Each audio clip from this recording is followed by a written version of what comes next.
You're looking at the floor of the Grand Ballroom of the Sheraton Hotel, where we start the National Football League Collegiate Player Draft. It's the most unpredictable draft I can imagine in forever. They now have 12 picks. They have 6 picks in the first 3 rounds. That's more than anybody else. And if they fall in love with somebody, they have the ammunition to maneuver as well as anybody. So Brett Veach has the ability to move around for specific players that he would like to go and get. The Kansas City Chiefs select Patrick Mahomes. Inside the 10, he dives, touchdown! I'm gonna do this! Chris Jones. They hit Prescott, they'll sack Prescott! Go! Mecole Hardman. Dives, touchdown!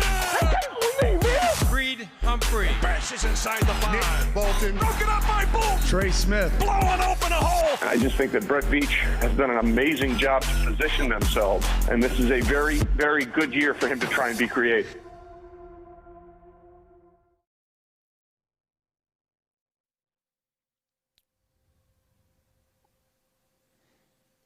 Welcome back to our live coverage of the NFL Draft 2022. Didn't think Trent McDuffie would be available at 21. The Chiefs get a outstanding corner. Didn't think George Karlaftis would be available at 30. And here he sits, and the Chiefs take him. So we talk about the Chiefs Kingdom becoming even more international. We just have picked up a lot of fans from Greece. Yeah. George Karlaftis is a water polo player from Greece who ended up becoming just a terrific player in the Big Ten for the Purdue Boilermakers. And again, Mitch Holthus with you along with Matt McMullen. So an exciting night. Just get even better because we said the Chiefs kept the 30 even though they traded up and traded with New England. But now they get George Karlaftis at 30. This is a guy we've been watching for about the last 4 or 5 weeks. Didn't think he would be there at 30. The Chiefs get an outstanding frontline defensive player. Yeah, Brett Veach months ago talked about how one of the priorities this offseason was remaking that defensive line, making it a force that quarterbacks had to worry about. They're going to have to worry about George Karlaftis now on the Chiefs defensive line. This guy wins with his brute country strength. I mean, just brute power. He's 6'2", 266 pounds. He'll bull rush right through you. PFF compared him to a bowling ball. He also has physical, violent hands, and he's super versatile because of his size and his style of play. You can play him out on the edge, and he'll get after the quarterback, or put him inside as a defensive tackle, as a 3-tech, and he'll find success that way as well. I can't wait to see what Spags does with this guy. Pro Football Focus had his pass rush grade at 90.6. This is a guy that's had a lot of attention, really, in the months leading up to the draft, ever since really the Senior Bowl and also the Combine. But again, you mentioned his versatility. You look at him, a 38-inch vertical. You're talking an athlete here at 6'4", 275 pounds. And again, mentioning that he can play off the edge. He'll play the run against the edge, but he can move him inside. So with Steve Spagnuolo, loves versatility, loves athleticism, and they're getting that.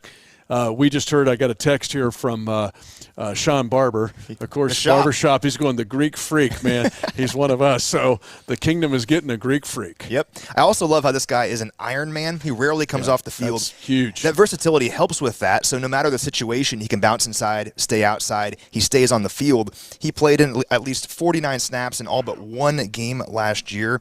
He just keeps bringing it over and over again, no matter where he is. This guy has the mentality of, I'm coming after you. I noticed that in my study of this guy and all the different draft guys that I was reading about this guy before the draft, thinking he could be a guy we traded up for maybe at 16 or 17 because he was PFF's number 10 player overall. Trent McDuffie was number, 11? Yeah. And the Chiefs get both of these guys at the back end of the first round. But George Karlaftis, great value here to get him at 30. And you mentioned he's from Greece, so he's born and raised in Athens, Greece, where he was a standout goalkeeper, like you mentioned, on Greece's 16 and under national water polo team. Primarily spoke Greek growing up, but when he was 13 years old, they moved to the United States and he tried football for the first time. Now he's a first-round draft pick. Not bad. So I'll get to interview these guys on Saturday at Draft Fest. You season ticket members, I guess I'll have to have a crash course on Greek to interview George Karlaftis. But again, there's some similarities here now when you look at the traits and assets of both Trent McDuffie and George Karlaftis. Smart, both of them very smart. Both of them, you can see the motor, the love for football. You always talk about who loves the game, who loves to play the game, and both these guys are in that category. So it tells you there's also, even though they've been very productive in college and first-round talent for sure, And again, the push, I think, feel like wide receiver, when all those wide receivers went off the board so quickly, it shoved these guys down. The other thing is, since the Chiefs picked McDuffie, Quay Walker, surprise pick for the Packers going at linebacker. Elam was expected. Tyler Smith was a surprise pick to go that high to the Cowboys. Linderbaum, probably where he was slotted. Jermaine Johnson falls to the Jets, but it pushed these guys down to where they were available. But there's upside to both of these guys as well. They both translate to being long-time, very productive pro players. Yeah, and you mentioned the culture we're trying to build on defense here. Now, a lot of players at this stage in their careers, they've been better than everybody. They're the best athlete on the field. They really don't need to refine their craft because they're so good athletically they can just beat the guy across from them. The best players, and our scouts and executives and coaches learn this in the interviews with the players that they have in the pre-draft process. Those are the guys that don't care that they're the best athlete and want to just get better every single day. And here's this from Purdue head coach Jeff Brom. George lives in the building trying to improve and get better. He takes everything extremely seriously and puts in the effort each and every day, well beyond what most guys do. And his body is his temple. He's religious about his training and nutrition to keep himself at peak condition. He played 55.6 snaps per game in 2021. It just says everything about the kid, that he is so good athletically. He's better than everyone else, but yet he still every day finds a way to get better. That's going to pay spades in the NFL. You know, who you just described with that Jeff Brum quote was Creed Humphrey and Trey Smith and Nick Bolton. If you look at the 2021 draft class, they fit that mode. And now you have two players, because I'll throw McDuffie in there as well, that fit that mode as well. So you can kind of see where the Chiefs, what they're valuing here, not just the athletic ability and upside, but that description of both Trent McDuffie and George Karlaftis.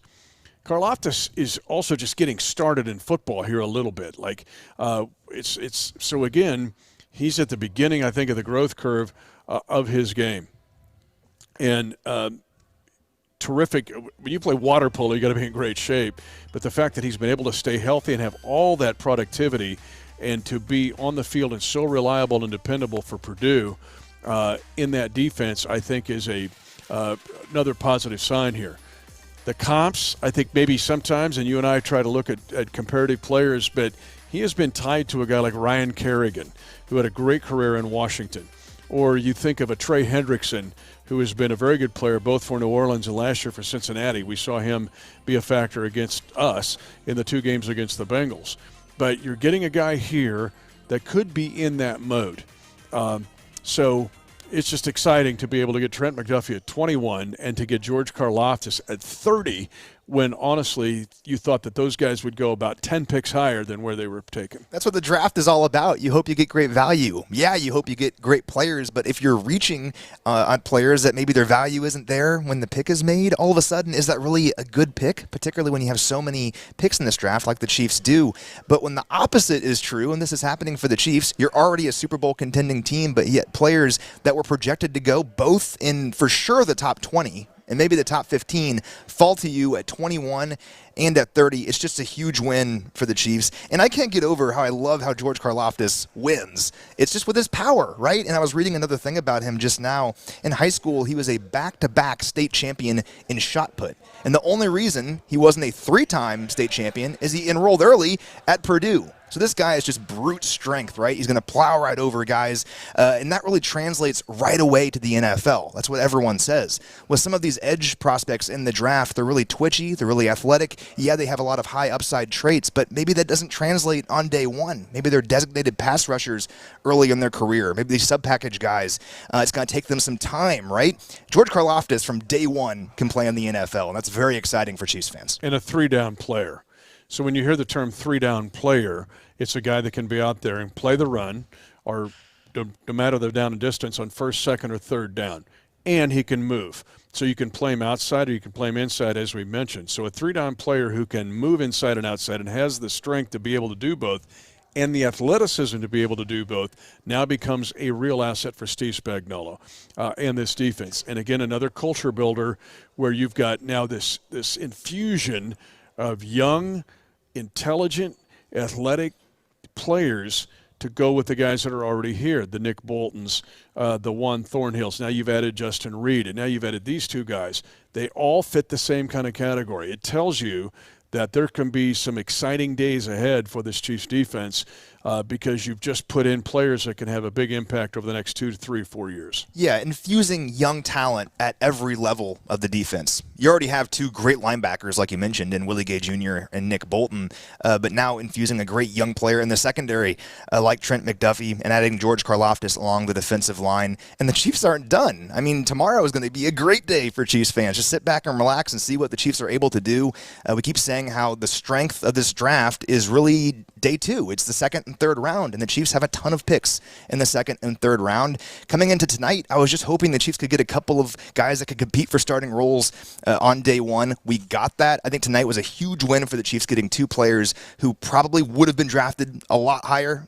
For sure, McDuffie was really never mocked to the Chiefs because it didn't seem realistic. I saw Karlaftis out there a lot mocked to the Chiefs, but generally it included a trade-up. So to get both of those guys without giving up much assets to get McDuffie at 21 is really exciting, and get ready for tomorrow. It's going to be a big one. See, Dax Hill goes to the Cincinnati Bengals, a kind of safety corner combo, good player that will fit right into their scheme. But the fact, so go back, if you want to get ready for tomorrow, you can go back and look at what we did with our Defending the Kingdom podcast, because this is fitting into what we discussed. The volume of the Chiefs picks, 12 picks coming into the draft. So what do? Brett Veach able to bundle and move to get up from 29 to 21, but keep the 30, keep the 50, keep the 62, and keep the 103. That goes into the excitement for tomorrow. You're able, with the volume of picks, to get value. And these are 2 giant value picks.